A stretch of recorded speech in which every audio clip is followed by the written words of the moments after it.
Student આંદોલન થયું, જંતર મંતર ઉપર વિદ્યાર્થીઓ મોટી સંખ્યામાં ભેગા થયા, હિંસાઓ થઈ, તો એ એક નિશાન કોંગ્રેસ તરફ હોઈ શકે છે.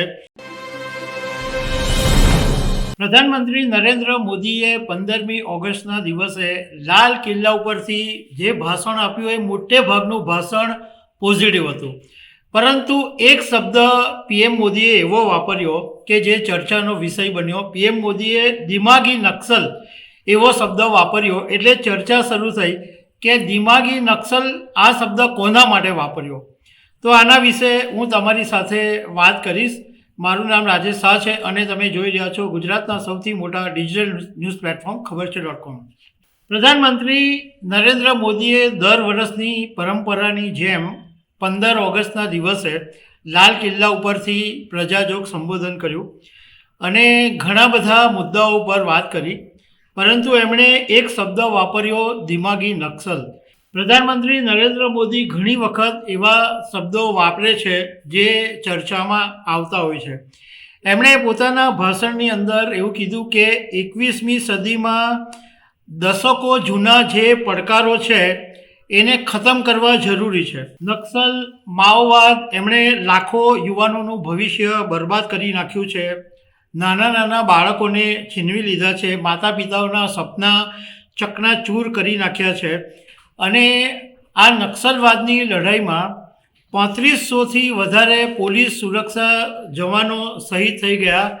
જે સરહદ પર સૈનિકો શહીદ થાય છે એના કરતાં પણ આ આંકડો મોટો છે. પીએમ મોદીએ કીધું કે 2014માં જ્યારે તમે અમને ચૂંટીને મોકલ્યા એ જ વખતે અમે સંકલ્પ લીધો હતો, જ્યાં ઘોડીઓ ચાલે છે ત્યાં આગળ વિકાસ, વિશ્વાસ અને પ્રચાર કરવાનો છે. અને એ પ્રમાણે અમે નક્સલવાદી, માઓવાદીને ખતમ કરી નાખ્યા છે અને આજે દેશની અંદર વિકાસ, વિશ્વાસ અને પ્રચારનો તિરંગો લહેરાયો છે. પીએમએ નામ લીધા વગર એવું પણ કીધું કે વર્ષો સુધી દેશની સત્તામાં માઓવાદી વિચારધારા ધરાવતા લોકોએ ગલિયારામાં પોતાની જગ્યા બનાવીને બેસી ગયા હતા અને સરકારી કમિટીમાં પણ સલાહકાર તરીકે નીતિઓને પ્રભાવિત કરી હતી. જંગલોમાં આજે હથિયારધારી નક્સલી ખતમ થઈ ગયા છે, એમાં અમને સફળતા મળી છે. હથિયારધારી નક્સલી તો ગયા, પરંતુ હજુ મોટો પડકાર એ છે કે દિમાગી નક્સલી લોકો મોકો શોધી રહ્યા છે અને હિંસા, અરાજકતાનો રસ્તો શોધી રહ્યા છે અને સમાજને ખોટે રસ્તે લઈ જવા માંગે છે. આવા લોકોને ઓળખવા પડશે, આઇસોલેટ કરવા પડશે અને રાષ્ટ્રને વિકસિત રાષ્ટ્ર તરફ બનાવવા માટે યુવાનોને જોડવા પડશે. હવે આ વાત જે કરી એમાં દિમાગી નક્સલ લોકોએ બહુ ચર્ચાનો વિષય બન્યો. મોટે ભાગની વાત પીએમએ બહુ જ સારી જ કરી, પણ આ શબ્દ સામે આવ્યો એટલે પીએમએ ક્યાંય પણ કોંગ્રેસ કે કોઈ વિપક્ષી પાર્ટીનું નામ નથી લીધું.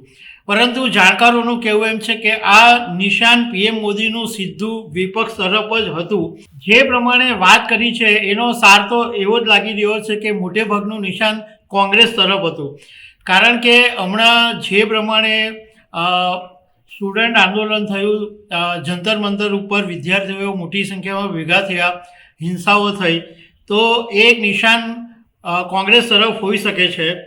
અને વિપક્ષોએ જવાબ બી આપ્યો. વિપક્ષોએ કીધું કે તમે જો સરકારની સામે અસહમતિ દર્શાવો તો સરકાર તમારી ઉપર નક્સલીનું લેબલ લગાવી દેશે. ચિદમ્બરમે તો એમ પણ કીધું કે મને દિમાગી નક્સલી કહેવામાં ગર્વ છે.